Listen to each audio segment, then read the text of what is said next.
साथियों, स्वागत है आप सभी का मेरे चैनल सिर्फ आईएएस में। इस लेक्चर के अंदर हम डिस्कस करेंगे कॉकरोच जनता पार्टी के एक स्पोक्समैन जिनका नाम है विजेता दहिया, इनके बारे में। इन्होंने किस प्रकार से पूरे ही कॉकरोच जनता पार्टी को जो 1-1.5 महीने से नाचने कूदने और खेलने का काम किया था, उसमें इन्होंने किस प्रकार से इस पूरे मूवमेंट को हिलाया, इनका क्या रोल रहा, इसको डिस्कस करेंगे। लेकिन उससे इंपॉर्टेंट ये डिस्कस करना है कि जब आप किसी चीज में आगे बढ़ते हो, जनता के हित की बात करते हो और किसी इंसान की अकाउंटेबिलिटी मांगते हो, उसके पहले आपका क्या पेशेंस होता है। क्योंकि फ्यूचर में बहुत सारे लोग चाहेंगे, जो दर्शक हैं वो भी चाहेंगे कि मैं कोई हेड करूं, किसी चीज को लीड करूं। तो वहां पे आपके लिए जानना बहुत जरूरी है कि कुछ भी करने से पहले, दूसरे इंसान पे इल्जाम लगाने से पहले अपना दिमाग कैसे ठंडा रखना पड़ता है। और मैंने सोशल मीडिया से क्या सीखा, मैं अपनी चीजें भी आपके साथ काफी मात्रा में शेयर करूंगी। फिलहाल खबरों में कहानी ये है कि आप इस आदमी को जानते होंगे बहुत बढ़िया तरीके से। इस व्यक्ति की इस समय चर्चा बहुत भारी मात्रा में चल रही है। अपने नाचने गाने के लिए काफी भारी मात्रा में जाना जाता है। आइए थोड़ा सा इसका बैकग्राउंड बता दूं। बैकग्राउंड में बात करें तो एक बहुत ही फेमस यूट्यूबर है ध्रुव राठी जी। ध्रुव राठी जी के लिए रिसर्च करने वाले व्यक्ति यही थे।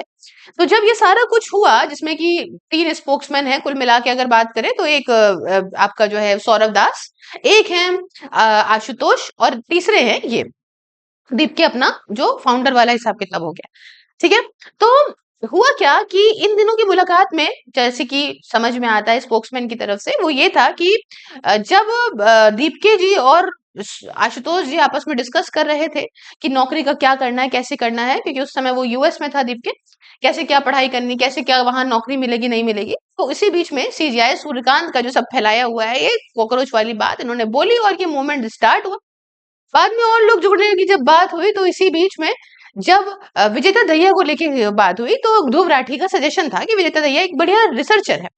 लेकिन इस बात को मुझे शुरू से ही खटक रहा था, क्योंकि जो चीजें आप आपकी जो सोच होती है, आपकी जो झलक होती है, वो आपका जो भी बंदा बोल रहा है उसकी बातों में दिखती है। आपको मैं बीइंग देखिए बहुत सारे लोग अब तो सोशल मीडिया पे है, लेकिन जिस टाइम पे मैंने बनाई थी चीजें, हालांकि बीच में गैप हो गया, उस वक्त पे कोई नहीं था इतना खास। लोग थे लेकिन इतने नहीं थे, है ना। उस समय तो मैंने किया होता था, आज मेरे पास मिलियंस होते।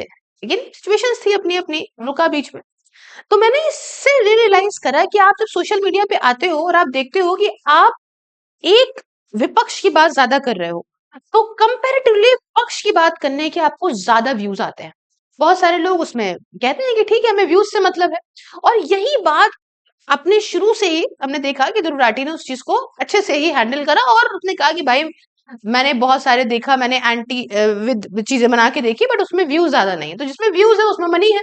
अब ये जनता की बात देखिए, कल भी जो सीजेपी प्रोटेस्ट में लाठियां पड़ी, लाठियां पड़ने में क्या है कि इतने सारे लोगों ने लाठी खाई, लेकिन उसमें कोई अपर नाम किसी मंत्री ने खाई, ना किसी स्पोक्समैन ने खाई, जनता आम खाती है। तो आप जब एक वीडियो किसी की देख रहे होते हो लंबी चौड़ी, और आपके माइंड में कूड़ा भर रहा होता है या अच्छा भर रहा होता है, तो आप पैसा अल्टीमेटली उसी को प्रोवाइड कर रहे हो। तो अब वो उसको जैसे भी पैसा आएगा उस तरह से बात करेगा। अगर उसको हेटेड से पैसा आएगा या सॉफ्ट टारगेट से पैसा आएगा तो उसमें बात करेगा।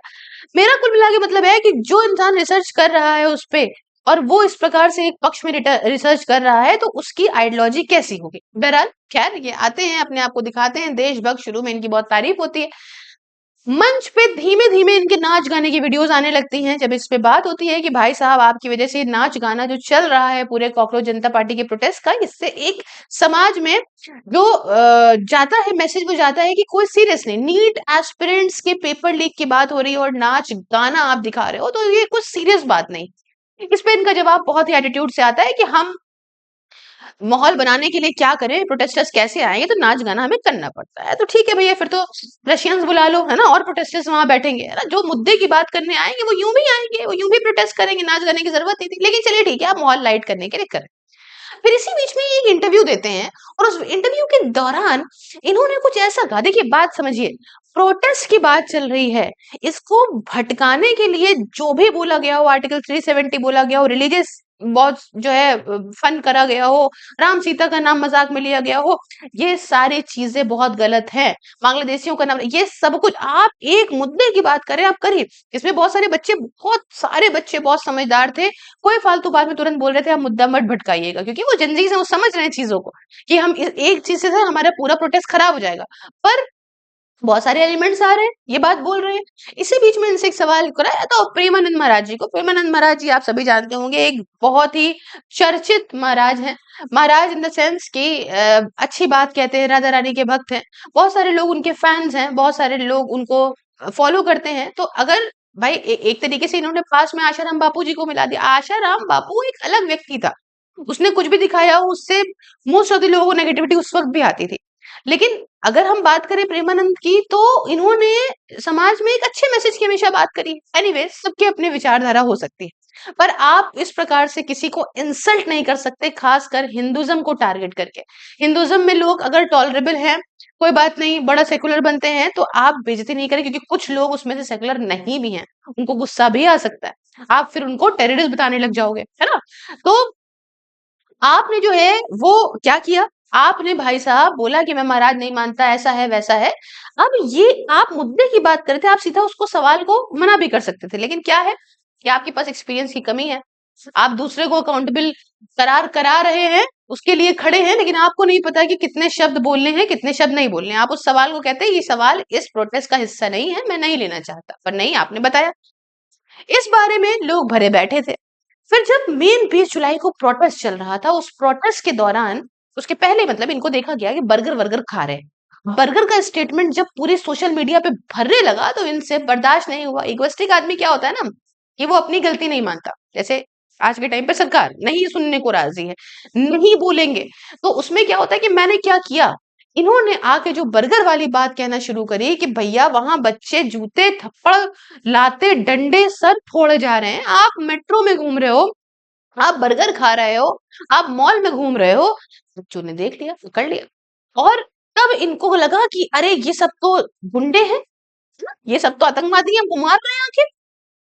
उसके बाद क्या होता है कि ये कहते हैं अपनी वीडियो बना के मैं बर्गर खाऊंगा, कोई क्या कर सकता है। आप आके यही चीज ठंडे होके, जो आप सरकार से डिमांड कर रहे हैं, आप ठंडे होके ये भी बोल सकते थे कि अरे हाँ थोड़ा मिस्टेक हो गया, भूख लगी थी, अच्छा लगता है मुझे, और गलती हो गई, ठीक है यार, आप लोग को अगर बुरा लगा तो चलिए, मैं खाऊंगा, आपने मुझे चुना थोड़ी ना है। तो आप आए तो हो एज ए स्पोक्समैन, आप इतने बड़े प्रोटेस्ट को लीड तो कर रहे हो, आपका एक रोल है ना। दीपके जरा बहुत भी खाता है तो उसके ऊपर मीम बनते हैं, अजीब भूखा आदमी दिन भर खाता ही रहता है, ये है वो है। भले वो एक कचौड़ी खा रहा हो, एक बिस्किट खा रहा हो, इससे में क्या पेट भरता है, लोग थाली थाली भर के खाते हैं, लेकिन वो टॉलरेट कर रहा होगा।